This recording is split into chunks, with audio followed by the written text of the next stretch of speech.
लेकिन उनके सामने वो देखिए एनडीए 200 पहुंच चुका है, मतलब 2010 का नतीजा बहुत दूर नहीं दिखाई दे रहा है, लगभग वहां आ ही चुका है।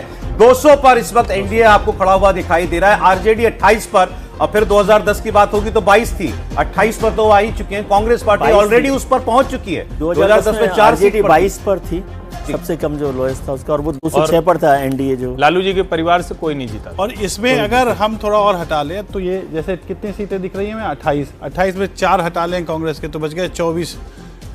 आरजेडी ने लगभग 18 मुसलमानों को टिकट दिए थे, तो अब आप इसमें मुसलमानों को और यादवों को अगर हम कैप्टिव वोट जो मान के चलती है आरजेडी की हमारी कैप्टिव वोट है, तो वो वोट कहाँ गया, किधर टेक्टोनिक शिफ्ट हुआ, अब अपने आप खुद से अंदाजा लगा सकते हैं। वो वोट वहीं गया जहां 200 दिखाई दे रहा है, वही तो मैं कह रहा हूं। तो फिर वो तो ये थी। मानना है कि ये कैप्टिव वोट बैंक है, ये कैप्टिव कॉन्स्टिट्यूएंसीज है, मैं सुबह से यही कर रहा हूं, ये सारे मिथक टूट गए हैं। भारतीय लोकतंत्र में मिथकों के आधार पर आप अब कॉन्स्टिट्यूएंसी नहीं चुन सकते, लॉन्च नहीं कर सकते, फैमिली के युवराजों को आप उस प्रकार से नेता नहीं बना सकते। ये धीरे धीरे 2014 से टूटना शुरू हो गया था और ये लगभग खत्म हो चुका है। मुझे नहीं लगता है कि भारतीय राजनीति को इस रूप में एक बार पार्टी वाइज भी देख लेते हैं। जेडीयू 80, बीजेपी 91, एलजेपीआर 21, हम 4 पर है, आरएलएम 4 पर है। आरजेडी देखिए कितना नीचे लगातार जाती जा रही है, 28 सीटों पर आरजेडी है। बीजेपी का स्ट्राइक रेट है 51%,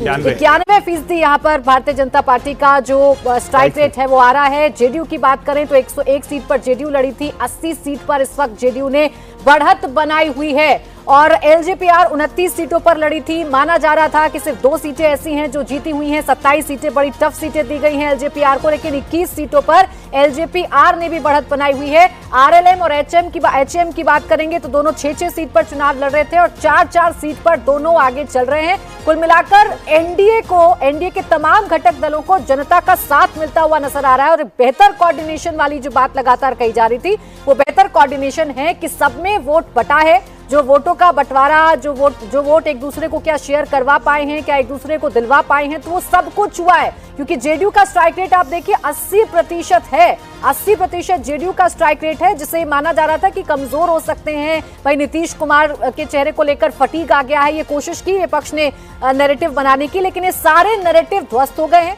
जातियों वाले नैरेटिव भी ध्वस्त हो गए हैं। एक तरफा जो मैंडेट है वो एनडीए की तरफ जाता हुआ नजर आ रहा है और जो एमवाई का यहां पर दम भरा जाता है 32% से, तो किक स्टार्ट महागठबंधन करता है, आरजेडी किक स्टार्ट करती है, ऐसा कहा जाता रहा।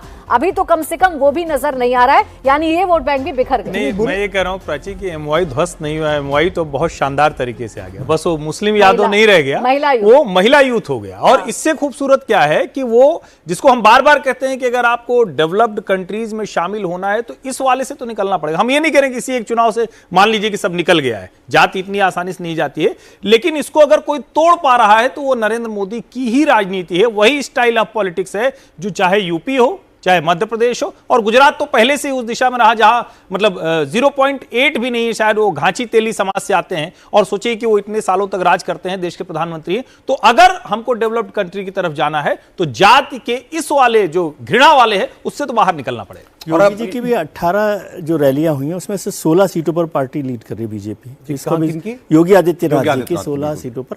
और जेडीयू के लिए हम स्ट्राइक रेट के हिसाब से 80% कहें, लेकिन उसको रिकॉर्ड में देखें 2020 के हिसाब से तो ऑलमोस्ट डबल किया उन्होंने, 100% सीट जंप किया, 43 से वो 80 सीटों पर वो आ गए। तो विपक्ष का नेता का पद भी नहीं मिलेगा आरजेडी को, अगर इसी तरीके से आरजेडी का प्रदर्शन रहा, 2-3 सीटें कम हो गई तो विपक्ष का नेता का पद बनना भी मुश्किल हो जाएगा विधानसभा के अंदर। आपका हमेशा फोकस विपक्ष के नेता पर है। अरे इंटरेस्टिंगली बीजेपी एग्जैक्टली अभी वहां पर दिखाई दे रही है आपको जहां 2010 में थी, 102 सीटें लड़के 91 सीटें जीती थी। इस बार एक कम सीट लड़ी 101 और 91 पर आपको दिखाई 105 मेरे ख्याल से तब जेडीयू थी 2010 में, 115 206 टोटल सीटें थी एनडीए की 115 और 115 थी उस वक्त, लेकिन और कोई सहयोगी नहीं थे, सहयोगी पार्टियां नहीं थी। इस बार तो 4 सहयोगी 115 JDU, 91 BJP, 22 RJD. Chirag Paswan की तरफ भी देखना चाहिए, 21 सीटें 28 सीटों में से 21 सीटें जीतना, और वो मुश्किल सीटें थी सारी की सारी, तो ये बहुत बड़ी बात है। हम सब लोग ये कह रहे थे रजत जी, खास करके मैं तो कई बार बोल चुका हूं कि लाड में लगता है मोती जी ने दे दी कि थोड़ा घर का दुलरुआ बेटा है तो उसको दे देते हैं, लेकिन आज वो एक बार तेजस्वी यादव का बयान आया था और उन्होंने चिराग के लिए बड़ी हिकारत वाली बात कही थी कि अरे वो तो मतलब एक तरह से कि वो कौन सी पार्टी, और तब वो तेजस्वी खड़े थे 75 विधायकों पर, उनके पास एक भी विधायक नहीं था, तो दोनों का अंतर था। और आज देखिए जो नंबर आ रहे हैं जो स्क्रीन पर चल रहे हैं, वो मेरे ख्याल से तेजस्वी तो 150 से ज्यादा सीटें लड़े हैं, 143 29, और ये 28 सीटें लड़के 20, 28 लड़के, ठीक है, एक तो नॉमिनेशन कैंसिल, 28 में से 20 लड़ी। वो 150 सीटें लड़के 29 पर है, ये 28 लड़के जब में देखे तो 1 से 28 पर आ गए, 1 से 20 पर आ गए। एक भी नहीं, पार्टी चली गई थी, पार्टी चाचा ने ले ली। एक सवाल रजत जी फिर मेरे मन में आ गया, क्योंकि जब हम चिराग को देखते हैं, थोड़ा बहुत नीतीश कुमार जैसा नहीं कहेंगे, अभी तुलना करना बहुत ठीक नहीं होगा, लेकिन चिराग से भी सवर्ण जातियां, अगड़ी जातियां या गैर पासवान जातियां, उनका द्वेष नहीं दिखता है। भारतीय जनता पार्टी के साथ वो अलाइन दिखते हैं। क्या जो बार बार कहा भी जाता है, क्योंकि बिहारी फर्स्ट कैंपेन उन्होंने चलाई थी 2020 में भी, क्या चिराग पासवान बिहार की राजनीति में आपको जाते हुए दिखते हैं, डिप्टी सीएम या ऐसी किसी? मुझे लगता है कि वो बिहार की राजनीति तो नहीं जाएंगे, वो केंद्र की राजनीति करेंगे। रामविलास जी भी हमेशा केंद्र की राजनीति करते थे, अनलेस इनको कोई मुख्यमंत्री बनाने का ऑफर करे, अदरवाइज ये केंद्र में रहेंगे।